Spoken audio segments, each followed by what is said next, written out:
할렐루야. 반갑습니다. 오늘 요한계시록 강의 7번째 시간입니다. 제가 말씀드린 대로 항상 전에 배웠던 것을 간단하게 요약을 하고 다시 시작을 하겠습니다. 그래야지 중간에 듣는 분들도 이해하기 쉽게. 요한계시록을 이해하는 데는 크게 두 가지 대전제가 있습니다. 아주 중요한. 그것은 계시록의 내용들이 발생 순서대로 기록되었다는 것이에요. 이것은 매우 중요합니다. 그러니까 완전히 소화를 시키지 못하면 이 부분을 이해를 못해요. 근데 지금 계속 배워 나가시면 이것을 이해할 것입니다. 그리고 두 번째는 문자 그대로 해석해야 됩니다. 대부분이. 다만 비유나 상징이 확실한 것만 그렇게 하면 돼요. 그런데 성경은 모든 것이 그래요. 사실대로 이해를 하면 됩니다. 해석도 필요 없어요. 어떤 거는 그냥 이해하면 돼요. 그런데 어떤 것은 비유나 어떤 상징이 있기 때문에 해석을 해야 되는 거. 모든 성경에 적용이 되는 말씀이지만 왜 특별히 요한계시록에 이렇게 말씀을 드리냐면은 요한계시록은 특별히 사실적인 것을 비유나 상징으로 풀어서 얘기하는 경향이 너무 심해요. 그래서 요한계시록이 어려워지는 겁니다. 그렇기 때문에 특별히 제가 당부를 드리는데, 이거는 비유나 상징인 것 같은데라고 분명하게 이렇게 보여지는 거, 그것만 해석을 하면 돼요. 나머지는 문자 그대로예요.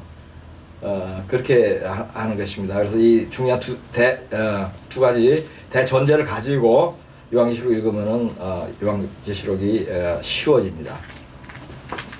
그 다음에 이제 요한계시록에서 중요한 몇 구절들 이렇게 보면서 다시 넘어가겠습니다. 1장 3절 말씀. 이 예언의 말씀을 읽는 자와 듣는 자와 그 가운데 기록한 것을 지키는 자는 복이 있나니 때가 가까움이라. 아멘. 하나님의 말씀을 읽고 듣고 지키면 복이 있는 것 당연하죠. 그런데 성경 스스로 이렇게 말하는 것은 요한계시록이 유일해요. 그러니까 매우 중요하다는 의미가 있는데 특별히 때가 가까움이라는 말이 있죠. 이것은 마지막 때일수록 요한계시록을 공부하는 것이 너무도 중요하다, 이런 의미입니다. 그래서 지금 복음서 못지않게 중요하므로 여러분은 요한계시록을 열심히 읽고 공부를 해야 되고 그러할 때입니다. 그 다음에 1장 7절 볼지어다 그가 구름을 타고 오시리라. 각 사람의 눈이 그를 보겠고 그를 찌른 자들도 볼 것이요 땅에 있는 모든 족속이 그로 말미암아 애곡하리니 그러하리라. 아멘. 아주 중요한 말씀이에요. 왜냐하면 주님이 오시는 장면이고 휴거 장면입니다. 애곡한다 그랬죠. 그런데 모든 사람이 그를 보겠고 찌른 자들도 본다. 찌른 자들은 유대인입니다. 유대인들이 예수님을 죽였다고 성경은 말씀합니다. 로마 군인이 죽인 것이 아닙니다. 이것이 마태복음의 24장 말씀하고 같은 말씀인데 마태복음에는 이렇게 분리하지 않은데 여기서는 분리를 하고 있습니다. 그리고 애곡하는 이유는 말씀드렸죠. 애곡하는 이유는 남겨져서 애곡하는 거예요. 올라갈 줄 알았는데. 그리고 예수를 믿지 않는 사람들도 이때 다 예수가 구세주이고 심판주인 걸 알게 됩니다. 그 사람들도 내가 예수를 안 믿어서 남겨졌구나 하고 이렇게 애곡을 하는 것입니다. 그 후에 7교회에다가 편지를 하는데 7교회 편지를 하면 모든 교회의 편지를 모두 했다는 의미입니다. 7은 완전수이기 때문에 그렇습니다.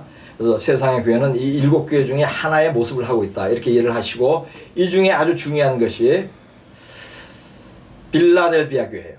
빌라델비아 교회만 휴거되는 교회의 상징입니다.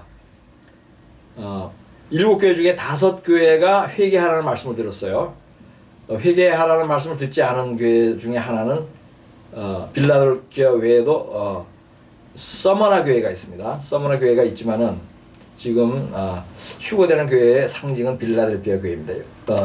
그러므로 이 교회에 주신 말씀이 특별해요. 그 특별한 그 구절 두 군데만 보겠습니다. 3장 10절. 네가 나의 인내의 말씀을 지켰은즉 내가 또한 너를 지켜 시험의 때를 면하게 하리니 이는 장차 온 세상에 임하여 땅에 거하는 자들을 시험할 때라. 시험의 때를 면하게 한다는 건 뭐죠? 마지막 대환란이 오기 전에 휴거한다는 뜻이에요. 예. 온 세상에 임하는 그런 시험이죠. 그때에 휴거되고 없는 것입니다. 그리고 11절에 내가 속히 오리니 네가 가진 것을 굳게 잡아 아무도 내 멸류관을 빼앗지 못하게 하라. 이것도 아주 중요하다 그랬죠. 왜 그렇죠? 내가 속히 온다고 말씀하신 데는 이 교회밖에 없어요. 즉 이 얘기는 교회에서 주님이 속히 온다고 가르치는 교회, 그 교회가 참교회입니다. 예. 지금 마지막 때를 안 가르치고 요한계시록을 가르치지 않는 교회는 퀘스천 마크입니다. 예, 이렇게 해서 우리가 분별을 할 수 있습니다. 참교인지.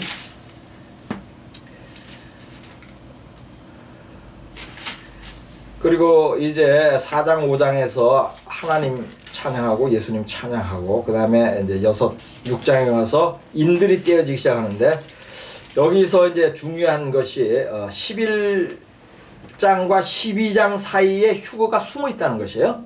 이거 아주 중요합니다. 그래서 12장부터 6장 12절부터 17절까지가 매우 중요해요. 엄청난 계시들이 숨어 있고 휴거가 되는 장면입니다. 휴거 후에 이런 일들이 벌어져요.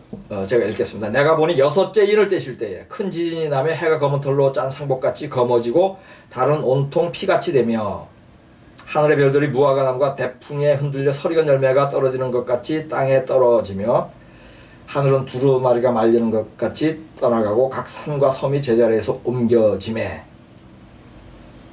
이것이 휴거가 일어나고 발생하는 거예요. 그래서 휴거는 6째 인을 떼는 순간 또는 떼기 직전 뭐 같은 의미입니다. 그때 일어납니다. 그래서 요한계시록은 6장 11절과 12절 사이에 숨겨져 있다. 제가 그런 표현을 하는 거예요. 그러고 나서 이렇게 지진이 일어나고 해와 달이 검어지고 이게 심판이 시작되는 겁니다. 그리고 15절 16절에 또 큰 계시가 있다 그랬죠. 땅의 임금들과 왕족들과 장군들과 부자들과 강한 자들과 모든 종과 자유인이 굴과 산들의 바위 틈에 숨어 산들과 바위에게 말하되 우리 위에 떨어져 보좌에 앉으신 이의 얼굴에서와 그 어린 양의 진노에서 우리를 가리라. 아멘. 모든 부류의 사람들을 다 칭하는 거야. 이 사람들이 뭐래요? 어린 양의 진노에서 우리를 가려달라. 이것은 뭐예요? 어린 양 예수 그리스도가 심판한다는 걸 아는 거예요. 어떻게? 휴가가 일어나면서 초자연적으로 알게 된 거예요. 하나님이 알게 하신 거예요. 초림 때는 마국간에 겸손하게 오셨지만은 재림 때는 큰 영광으로 구름을 타고 오시면서 다 알게 하시는 거예요. 그리고 또 17절에 중요한 의미가 있다 그랬죠. 그들의 진노의 큰 날이 이르렀으니 누가 능히 서리요 하더라. 아멘. 6째 인을 떼면서 7년 대환란, 정확하게 7년 6개월인데 대환란이 시작되었다는 것이 이 17절의 짧은 글 안에서 우리가 계시를 알 수가 있습니다. 이처럼 문장만 잘 관찰하여도 성령께서 도우시면은 이렇게 큰 비밀들, 계시들이 열립니다. 여기까지 했죠. 저번 시간에 이제 7장 들어가겠습니다. 요한계시록 7장. 이 일 후에 내가 네 천사가 땅 네 모퉁이에 선 것을 보니 땅의 사방의 바람을 붙잡아 바람으로 하여금 땅에나 바다에나 각종 나무에 불지 못하게 하더라. 또 봄에 다른 천사가 살아계신 하나님의 인을 가지고 해도 없는 데로부터 올라와서 땅과 바다를 해롭게 할 권세를 받은 네 천사를 향하여 큰 소리로 외쳐 이르되 우리가 우리 하나님의 종들의 이마에 인치기까지 땅이나 바다나 나무들을 해하지 말라 하더라. 내가 인침을 받은 자의 수를 들으니 이스라엘 자손의 각 지파 중에서 인침을 받은 자들이 14만 4천이니 유다 지파 중에 인침을 받은 자가 1만 2천이요 르우벤 지파 중에 1만 2천이요 갓 지파 중에 1만 2천이요 아셀 지파 중에 1만 2천이요 납달리 지파 중에 1만 2천이요 므낫세 지파 중에 1만 2천이요 시몬 지파 중에 1만 2천이요 레위 지파 중에 1만 2천이요 이사갈 지파 중에 1만 2천이요 스불론 지파 중에 1만 2천이요 요셉 지파 중에 1만 2천이요 베냐민 지파 중에 인침을 받은 자가 1만 2천이라. 아멘. 여기까지 보겠습니다. 지금 휴거가 일어났죠. 일어나고 엄청난 지진과 유성이 떨어지는 그 참혹한 심판이 시작됐습니다. 제가 얘기해도 이때 뭐 최소한 수천만 수억 또 어떻게 보면은 4분의 1이 10몇 억이 죽을 수 있는 그러한 그 심판이 시작된 거예요. 순간에 이렇게 많은 사람이 죽게 된 심판이 시작됐는데 하나님께서 제일 먼저 하시는 일을 지금 보여준 거예요. 뭐죠? 이스라엘 지파 14만 4천 명을 성령으로 인치는 거예요. 아직도 6째 인을 뗀 상태에서 진행되는 겁니다. 7째 인은 아직 안 떼졌어요. 이것은 무엇이냐면 여기 큰 의미가 있죠. 아직도 여호와 하나님 아버지께서는 자신이 택한 민족 이스라엘을 마음의 가장 중심에 두고 있다는 뜻이에요. 예수를 믿지 않고 아직도 2000년 동안 고난받고 하면서 지금도 이스라엘은 예수 믿는 인구가 한 2~3%밖에 되지 않습니다. 뭐 옛날에 비해서는 많이 늘어난 거지만은 그럼에도 불구하고 하나님은 이 민족을 특별히 더 사랑하는데 그 이유는 뭐죠? 그렇게 약속하셨기 때문에, 선택했기 때문에. 예. 그렇기 때문에 휴거가 일어나자마자 14만 4천 명을 인치는 거예요. 이 인을 친다는 것은요, 성령으로 인친 것인데, 성령으로 인친다는 건 뭐죠? 구원을 확증한다는 뜻이에요. 물론 성령을 받고도 성령이 소멸돼서 구원을 잃는 경우도 있습니다. 그러나 아주 드물어요. 그래서 성령을 받으면 구원을 인침을 받았다는 그런 표현을 하는 것입니다. 그런데 이 이마에 인을 친다는 얘기가 에스겔서에 나와요. 에스겔서 보겠습니다. 에스겔서 9장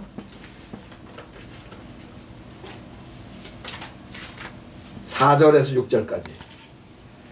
에스겔서 9장 4절에서 6절까지 보겠습니다. 여호와께서 이르시되 너는 예루살렘 성읍 중에 순행하여 그 가운데에서 행하는 모든 가증한 일로 말미암아 탄식하며 우는 자의 이마에 표를 그리라 하시고, 이게 이마에 인을 치는 것이죠. 그들에 대하여 내 귀에 이르시되 너희는 그를 따라 성읍 중에 다니며 불쌍히 말며 긍휼을 베풀지 말고 쳐서 늙은 자와 젊은 자와 처녀와 어린이와 여자를 다 죽이되 이마에 표 있는 자에게는 가까이 하지 말라. 내 성소에서 시작할지니라 하시며 그들이 성전 앞에 있는 늙은 자들부터 시작하더라. 아멘. 이 말씀도 엄청난 말씀이 있어요. 지금 우리 교회에게 하는 그 말씀입니다. 우선 지금 계시록 7장 그 3, 4절 말씀하고 연결돼서 지금 보고 있는데 이 부분에 대해서 조금 타치를 하겠습니다. 여기서 이마에 인침을, 이마에 표를 그리는 받는 사람들은요, 예루살렘에 어떤 가증한 일이 있었어요. 뭐 우상 숭배겠죠. 또 안식일 지키지 않았거나 뭐 이런 일들이 있는데 그 일에 참여하지 않은 사람도 있었겠죠.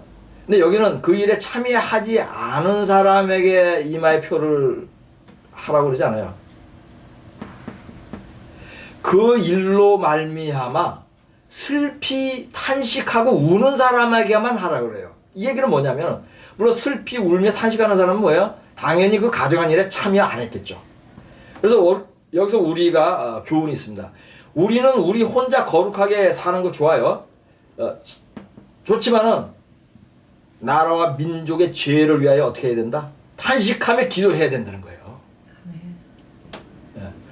그렇게 하는 사람, 그 정도의 믿음이 되고 그러한 심령이 돼야지 이마의 표를 받는 거예요. 구원의 표를. 나만 구원받았다고 그러고 앉아있으면 안 됩니다. 그런 사람은 구원 못 받아요. 아주 중요한 포인트예요. 그죠? 보세요. 모든 가증한 일로 말미암아 탄식하며 우는 자의 이마의 표를 그리라. 가증한 일에 참여하지 않은 모든 사람에게 이마의 표를 그리라. 그렇게 얘기하잖아요. 근데 불쌍히 여기지 말고 긍휼도 베풀지 말라고 하는데요. 여기 아주 6절에 그 하나님의 진노가, 하나님 오래 참으시는 분이에요. 인자하세요. 사랑이 많으세요. 은혜 베풀고 좋아하세요. 그런데 한도가 차면서 칼을 빼면요, 인정사정이 없죠. 이게 하나님의 그 성품이에요. 6절에 보면 늙은 자, 젊은 자, 처녀, 어린이와 여자를 다 죽이래. 이렇게 하지 않으면. 근데 또 무서운 말씀이 있어요. 제가 이 말씀으로 설교를 했는데, 그런데 이 심판을 하는데 순서가 있어요. 순서가 있어요. 바알 우상 숭배하는 그 바알 선지자부터 죽이라 그러지 않아요. 그 악한 자들, 그 가증한 일 행한 자들부터 죽이라 그러지 않아요. 누구부터 죽이라 그래요? 내 성소에서 시작할지니라. 네? 성전 앞에 있는 늙은 자들부터 시작해요. 이 성전 앞에 있는 늙은 자는 양로원 할아버지가 를 얘기하는 게 아니에요. 성전 앞에 있는 늙은이는 누구예요? 제사장과 장로들을 얘기하는 거예요. 성수 앞에서 시작하라 그러고 성전 앞에 있는 늙은 자들부터. 이것을 지금 현대 교회 비유하면요, 심판이 어디부터 시작된다? 교회부터 시작된다. 거짓 목사가, 거짓 주의 종이 있는 데부터 심판이 시작됩니다. 큰 건물, 큰 건물을 가졌다고 다 악한 교회는 아니에요. 그러나 많은 교회가 그 경우에 해당이 됩니다. 예. 그 교회가 무너질 수 있어요. 처음에 휴거가 시작되자마자 예배 드리다가 수천 명이 죽을 수 있다는 뜻이에요, 이게.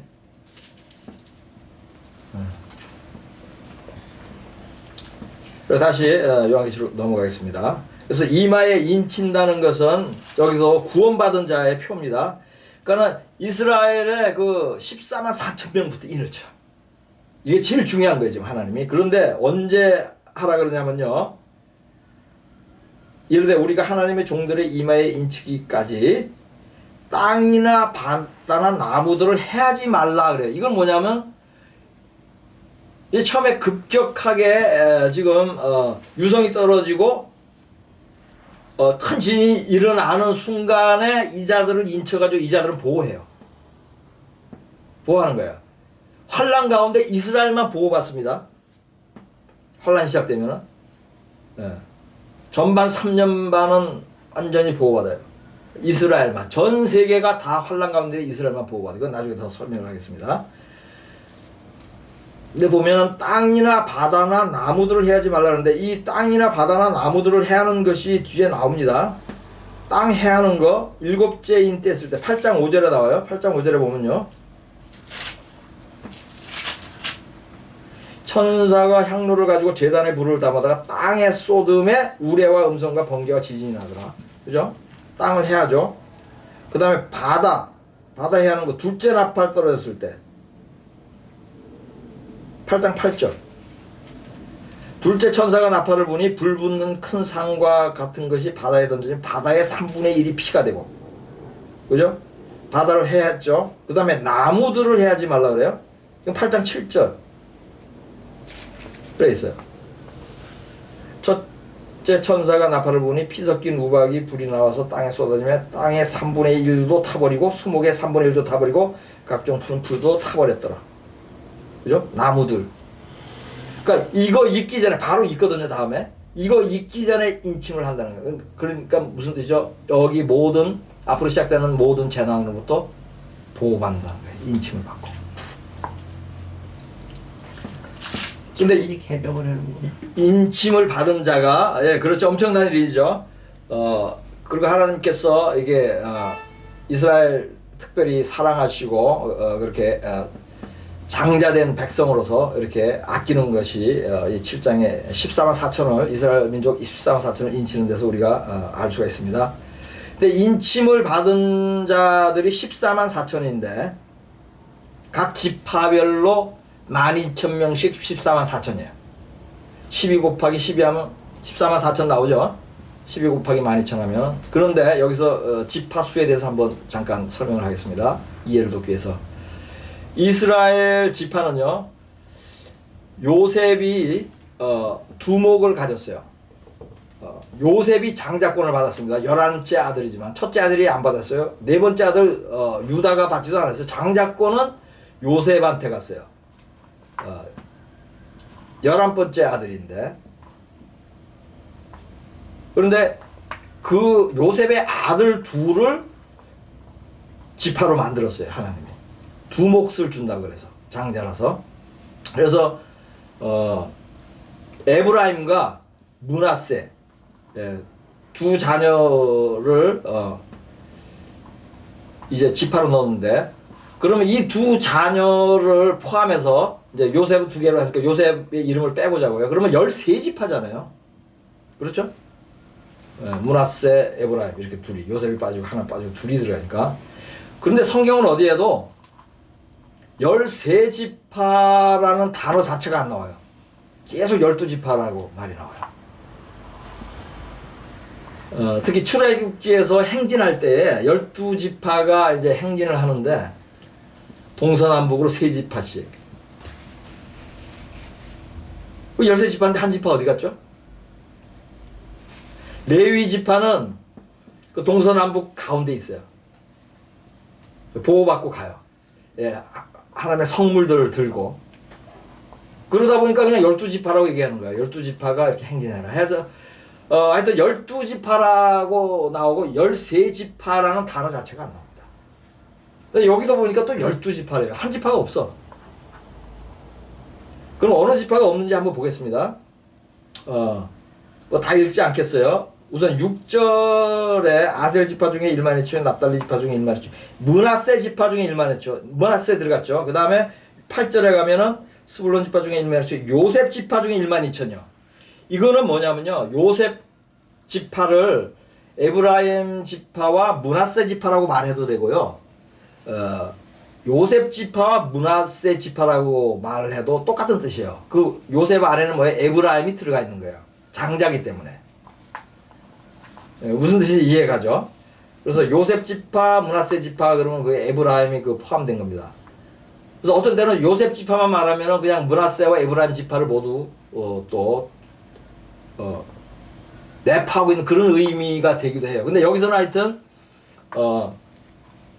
요셉 지파를 둘로 해서 다 보여주고 있는 거예요. 므낫세와 요셉 지파 이렇게 하니까 그러면은 뭐예요? 13지파여야 되잖아요. 그래서 두 개를 다 넣었으니까. 근데 한 지파가 없어요.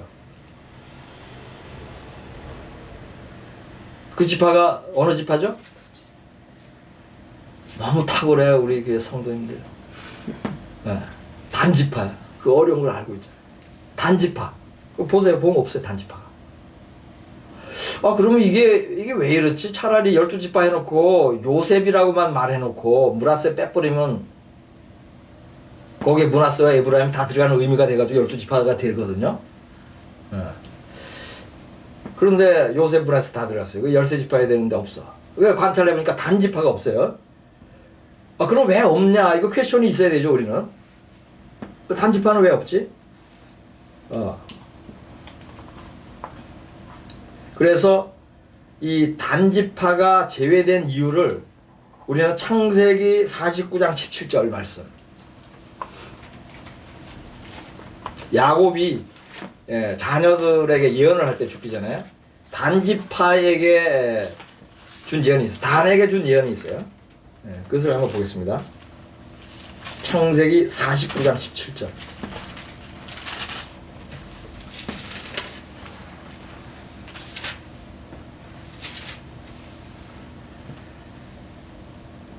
단은 길섭의 뱀이요 샛길의 독사로다. 말굽을 물어서 그 탄자를 뒤로 떨어지게 하리로다. 아멘. 저는 처음에 이런 걸 깨닫지 못했을 때 제가 충격을 많이 받았어요. 12지파인데 아주 안 좋은 얘기거든요. 뱀이 2번이나 나오잖아요. 뱀은 사탄의 상징이에요. 그런데 말굽을 물어서 말탄자를 떨어진다. 이거는 어디에요? 예수님이라는 그 영감은 금방 봤죠. 말탄자. 예수님 말 타고 오시잖아요. 그래서 이게 사탄이 예수를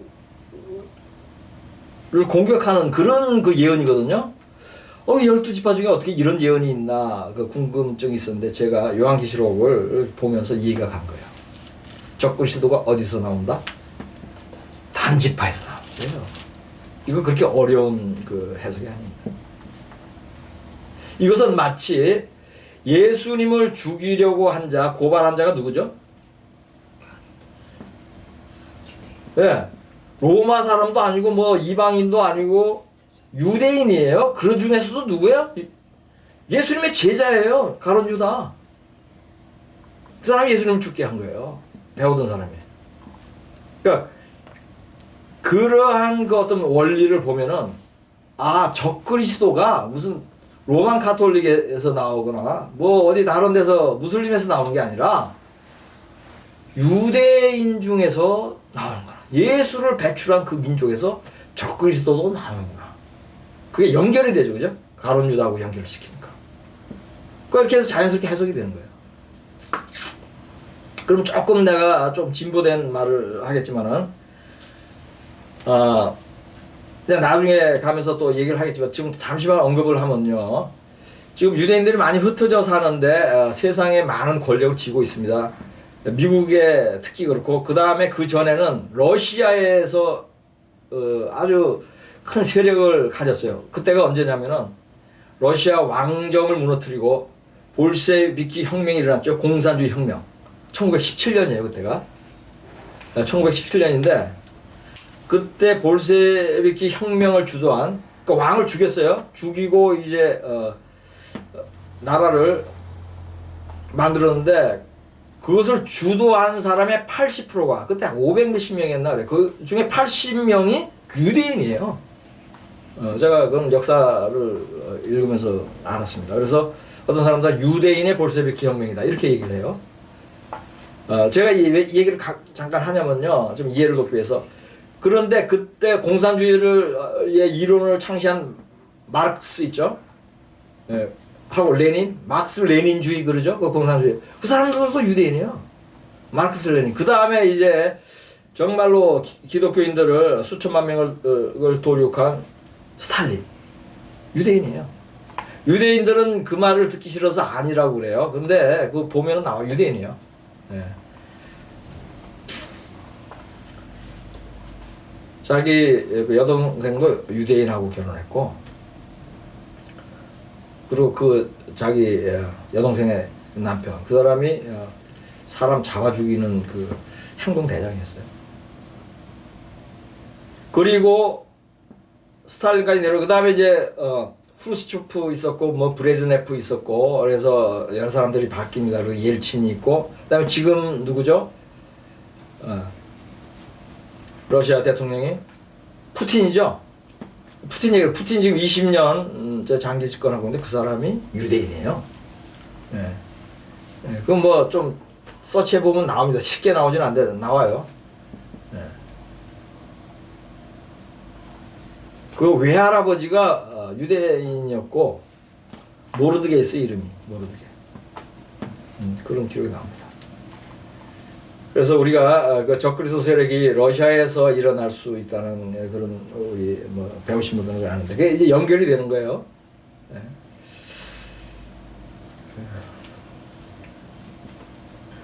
그리고 참 제가 한 가지 언급 안 한 거, 여기 14만 4천 아까 얘기했죠.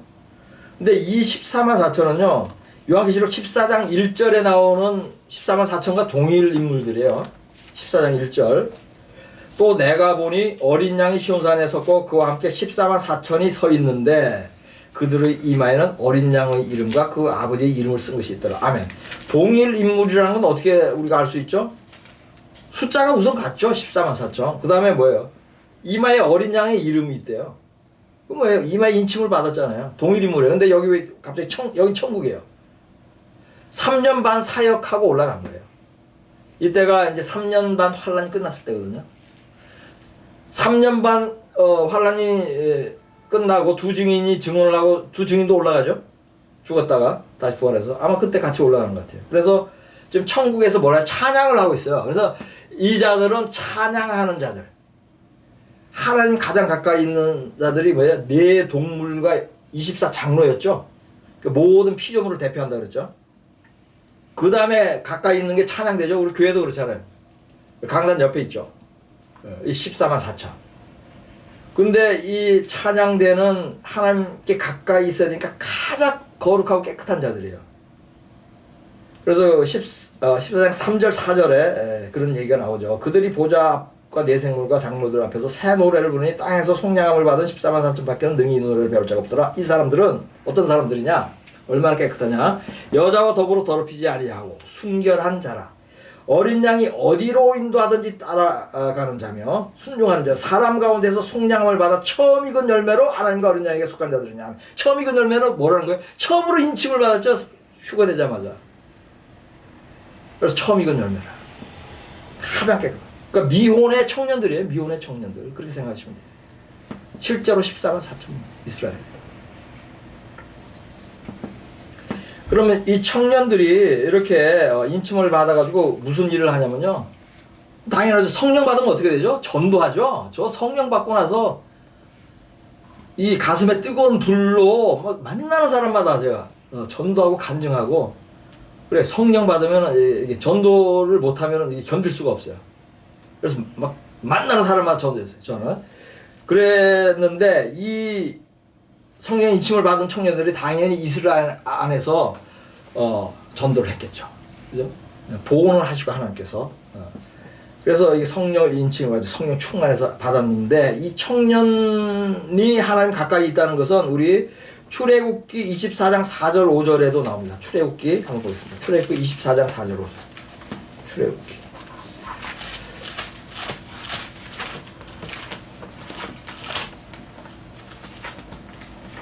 출애굽기 24장 4절 5절. 모세가 여호와의 모든 말씀을 기록하고 이른 아침에 일어나 산 아래에 제단을 쌓고 이스라엘 12지파대로 12기둥을 세우고 이스라엘의 자손의 청년들을 보내요. 여호와께 소로 번제와 한옥제를 드리게 하고 아멘. 이건 특별히 여호와 시내산에 이제 출연하셔가지고 모세가 십계명 받으러 가는데 70명 장로하고 같이 가고 하는데 이때 드리는 제사예요. 그러니까 이건 너무 더 중요한 제사예요. 깨끗해야 돼요. 그래서 뭐예요? 청년들. 이게 청년들만 따로 제사 드린다는 표현이 뭐 제가 알기로는 여기 말고 제가 못 본 것 같아요. 뭐 더 있을지도 모르겠지만. 그렇죠? 이스라엘 자손의 청년들을 보내요. 여호와께 소로 번제와 한옥제를 드리고. 예, 결혼하지 않은 그런 그 총각 청년들 하나님께서 되게 귀하게 여기십니다. 7장 9절 보겠습니다. 9절 이후로 이 일 후에 내가 보니 각 나라와 족속과 백성과 방언에서 아무도 능히 셀 수 없는 큰 무리가 나와 흰옷을 입고 손에 종려가지를 들고 보호자 앞과 어린 양 앞에 서서 큰 소리로 외쳐 이르되 구원하심이 보호자에 앉으신 우리 하나님과 어린 양에 있도다 하니 모든 천사가 보호자와 장로들과 네 생물의 주위에서 서 있다가 보호자 앞에 엎드려 얼굴을 대고 하나님께 경배하여 이르되 아멘. 찬송과 영광과 지혜와 감사와 존귀와 권능과 힘이 우리 하나님께 세세토록 있을지어다. 아멘. 하더라.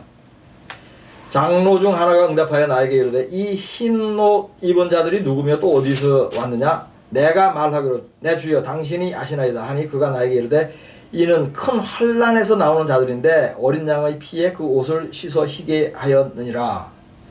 그러므로 그들이 하나님 보좌 앞에 있고 또 그의 성전에서 밤낮 하나님을 섬김에 보좌에 앉으시니가 그들 위에 장막을 치리니 그들이 다시는 줄이지도 아니하며 목마르지도 아니하고 해나 아무 뜨거운 기운에 상하지도 아니하리니 이는 보좌 가운데 계신 어린 양이 그들의 목자가 되사 생명수 샘으로 인도하시고 하나님께서 그들의 눈에서 모든 눈물을 씻어 주실 것임이라. 아멘. 이 흰옷 입은 자들은요 큰 환난에서 나온대요. 그럼 우리가 예수님 죽으시고 환난을 많이 당했죠. 때때로 크게 이제 핍박을 많이 받기도 하고 로마 시대 때. 또 지금도 뭐 순교의 환난을 당하고 있는데 그럼 이것은 일반적인 그런 환난이야 뭐 그렇게 볼 수도 있어요. 근데 여기서는 큰 환난에서 나오는 자들 이건 마지막 때 환난 가운데서 믿음을 지킨 자들이 구원받은 것을 묘사하는 것으로 여겨져요. 네. 그래서 큰 환난에서 나온다 이렇게 표현을 해요. 그러니까 7년 환난을 통과하며 구원받은 자들이다. 네, 그리고 제가 이렇게 또 얘기하는 이유는 16절에 보면요. 그들이 다시는 줄이지도 아니하며 목마르지도 아니하며 해나 아무 뜨거운 기운에 상하지도 아니하며 해는 이거 태양을 얘기하는 거예요. 그런데 성경 기록에도 그렇고 어떤 역사적인 그런 크리스찬 히스토리에서 해가 너무 뜨거워서 하나님의 심판으로 타 죽었다는 것은 뭐 있었을 수도 있는데 저는 못 들었어요. 그래서 해나 아무 뜨거운 기운에 상하지도 아니하리. 이거는 마지막 심판 때에만 있어요. 해가 너무 뜨거워서 타서 죽어요. 막 불에 타서. 이게 이제 넷째 대접 부릴 때거든요. 16장 8절. 16장 8절. 넷째 천사가 그 대접을 해에 쏟음에 해가 권세를 받아 불로 사람을 태우니. 아멘. 그래서 이것을 보면은 두리는 거나 목마른 그런 환난은 당했겠지만 해가 해 기운에 상하지 않는다. 이것을 보기에 이것은 이제 7년 환난을 통과하며 구원받은 사람들이 아닌가. 뭐 그렇게 특별히 중요한 것은 아닙니다. 일반적인 모든 구원받은 사람들인지 환난 가운데서 그렇지만 하여튼 그렇게 해석을 하는 것이 타당하고 여겨집니다. 지금 시간이 얼마나 됐죠?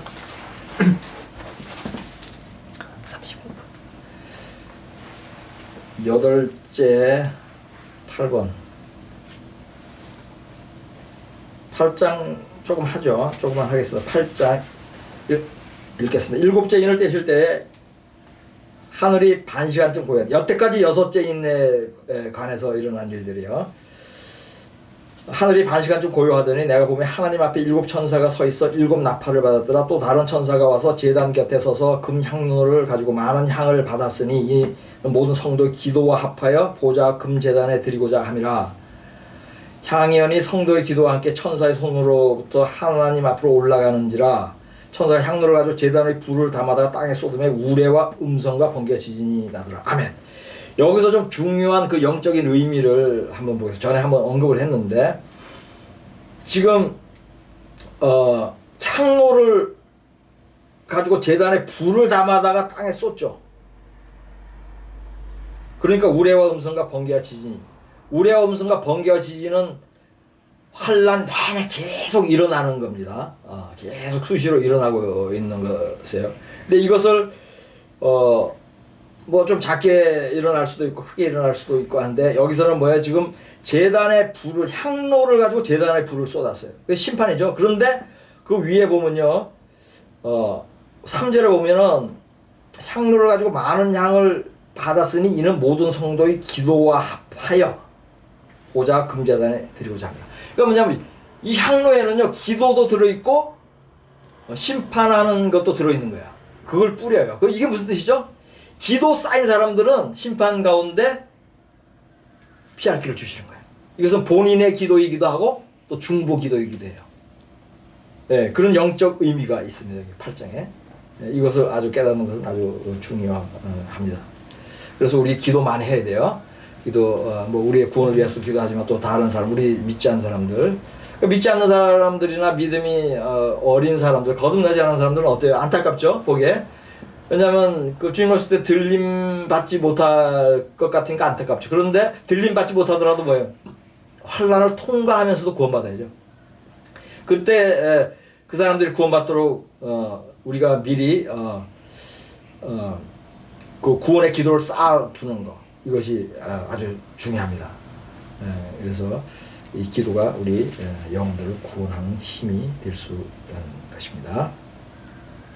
8장 6절부터는 이제 7 나팔의 심판의 종류, 심판들이 시작되는데 오늘은 여기까지만 하겠습니다. 8장 5절까지.